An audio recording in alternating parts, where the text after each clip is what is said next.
안녕하세요. 이번 영상은 장 초반 2등주 매매를 했던 이지홀딩스 매매 영상입니다. 장 초반에 팜스토리가 강한 모습을 보여주는 걸 확인하고 이지홀딩스도 저점이 낮아지지 않으면서 가격이 옆으로 기면서 버텨주는 모습을 보고 진입하게 되었습니다. 팜스토리가 먼저 치고 나갔고 뒤따라서 이지홀딩스도 치고 나갈 걸로 예상하고 매수를 했습니다. 팜스토리와 이지홀딩스의 시세는 약간의 시차가 있었지만 2등주 매매는 원래 시차가 있는 거죠. 생각한 것보다는 조금 시차가 있었지만 결국 상승을 해줬습니다. 팜스토리가 먼저 치고 나가고 그 다음 차례로 이지홀딩스가 치고 나간 거죠. 그래서 2등주 매매라고 확실히 분류할 수 있습니다. 가끔 2등주가 먼저 치고 나가려고 할 때가 있는데 그때는 매매를 하지 않고 놓아줍니다. 저번에 놓아주고 위험 회피를 한 적이 있죠. 제 매매 통계를 내보면 극초반과 극후반은 통계적으로 손실이기 때문에 매매를 하지 않으려고 합니다. 그래서 이지홀딩스 매수 시점도 보면은 9시 8분부터 본격적으로 매매가 시작되었죠. 제가 9시 8분 이전에는 가격 변동이 커서 그런지 손실을 잘 보더라고요. 그러니까 위아래로 널뛰기 하는 그런 주가 상태에서는 수익을 내기 힘든 것 같습니다. 그렇기 때문에 조금 잠잠해지지만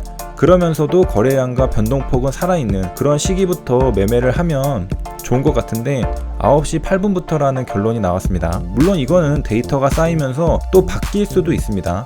오늘만 해도 몇 가지 결과가 달라진 것들이 있거든요. 그런 것들이 시간이 가면서 조금씩 바뀌는 걸 확인할 수 있습니다. 오늘 매매는 아침에는 괜찮았지만 시간이 갈수록 점점 원칙을 벗어나는 매매들을 많이 하게 되었습니다.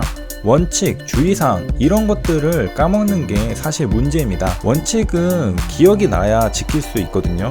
그래서 수시로 원칙을 재점검해 줘야 됩니다. 원칙을 적어놓고 수시로 반복해서 읽어주면 좋죠. 원칙은 기억이 나야 지킬 수 있기 때문에 오전장에도 한번 읽어보고 오후장에도 한 번 더 읽어봐야 됩니다. 오전에는 잘 지켜도 오후 되면 까먹고 뇌동매매로 회귀할 수 있거든요. 그렇기 때문에 오전에도 한번 읽어보고 오후에도 한번 읽어보고 그러면서 원칙을 잊지 않고 지켜야 합니다. 장중 매매 때는 하루에 최소 2번은 나사를 조여줘야 됩니다. 아침 9시 장 시작하기 전에 한 번 더 내 루틴, 원칙을 점검해보고 오후장 시작할 때도 마찬가지로 1시 전에 나의 루틴, 원칙을 점검해 봐야 합니다. 그래야 원칙을 지킬 수 있죠. 그리고 매수한 다음에 가격이 올랐다면 욕심부리지 말고 2% 매도해야 합니다.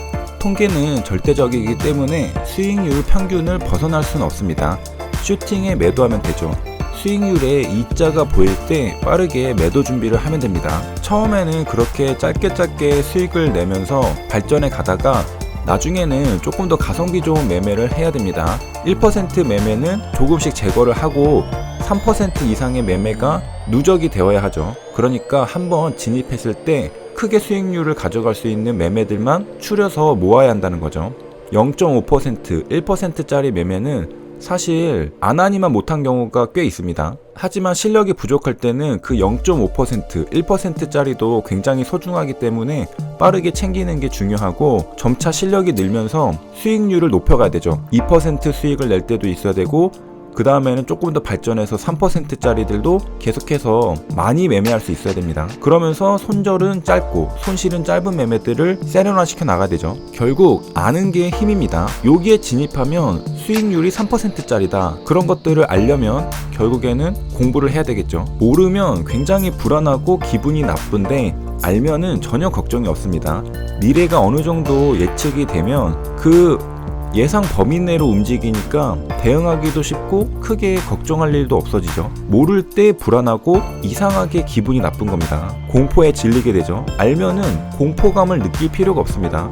그리고 매수할 때는 상승 초기에 잡아야 합니다. 주도주는 반드시 눌림 자리를 주고 가니까 믿고 기다려야 하고요. 상한가를 가는 종목도 횡보, 조정, 수렴 구간을 안 주고 가면 상한가가 쉽게 터집니다. 그렇기 때문에 2등주 매매든 주도주 눌림 매매든 상따든 모든 종목들은 전부 다 눌림 자리를 주고 가야 안전하게 상승할 수 있다는 걸 알 수 있습니다. 그러니까 급격하게 상승한다면 따라 붙을 필요가 없는 거죠. 충분히 조정을 거치고서 눌림 자리를 주고서 재차 상승하는 그 초기에 잡으면 성공 확률이 높다는 거죠. 게다가 안전하죠. 굳이 상승하는 도중에 잡을 필요는 없다는 말입니다. 만약에 지금 급등하는 중이라 시세 차익을 낼 구간이 생긴다면 그 순간에도 잠깐 사이에 눌림 자리에서 잡아야 됩니다. 급등하고 있을 때 위에서 매수하는 건 추격 매수죠. 추격 매수는 내가 고점에 산다는 뜻입니다. 그러면 안 되고 눌림에서 잠시 하방 경직성이 발생할 때 그때 매수를 해야 되죠. 만약에 하방 경직이 생기고 위로 쏘는 매수세를 발견하고 매수를 하게 되면은 위에서 살 수밖에 없습니다. 나는 분명히 충분히 밑에서 샀다고 생각하는데 사실 매수 타점을 보면은 위에서 산 경우가 꽤 있죠. 그만큼 사람들이 빠르다는 겁니다. 그래서 매수세를 보고 매수하면은 늦고요. 하방 경직을 확인하고 때릴 때 그때서야 비슷한 눌림 돌파 타점에서 잡을 수 있습니다. 사람들 손이 굉장히 빠르거든요. 그리고 어떤 자리에서 확신을 가지기 위해서는 결국에 주가 흐름이 예상이 되어야 되는데 주가 흐름이라는 건 차트에 나타나 있잖아요. 그래서 차트 같은 것들 의미 있는 통계를 내보고 의미 있다 생각이 들면은 그리고 자주 보이는 패턴이다 그러면 프린트해서 공부하는 것도 괜찮습니다.